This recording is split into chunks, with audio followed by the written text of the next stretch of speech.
Hello மக்களே, Sindhu Bhairavi new promo ரொம்பவே feel பண்ணுறாங்க ஆறுமுகம். அப்புறம் பைரவி சொல்லுவாங்க அவங்களுடைய ஐடியாவை. சரி, பைரவி சொல்கிற மாதிரி நம்ம வேறு ஒரு வியாபாரிக்கு அது செய்யலாம் அப்படின்னு சொல்லுவாங்க. பைரவி சொன்ன அந்த வியாபாரி வராங்க. அவங்க பார்த்திங்கன்னா 50 லட்சத்துக்கு அதை எடுத்துக்கிறாங்க.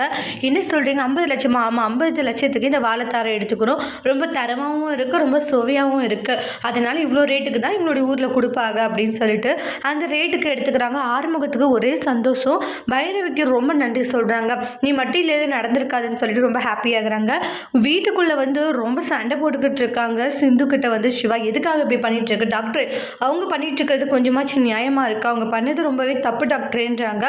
பொண்ணுங்க இப்படி போயிட்டு சிகரெட் குடிச்சிட்டு இருக்காங்க, இதெல்லாம் உடம்புக்கு ரொம்ப கெடுதல் தானே சிந்து. இங்கே இருக்கிறவங்க அப்படி தான் சரியா, இது நம்மளுடைய ஊர் தகுந்த மாதிரி இல்லை, இங்கே இருக்கிற பீப்புள்ஸ் இப்படி தான் இருப்பாங்க, நீ கொஞ்சம் பொறுமையாக அதை விட்டுட்டு ஏன் இப்படி நடந்துக்கிற அப்படின்ட்டு சிந்துக்கு நிறைய விஷயங்களை புரிய வைப்பாங்க.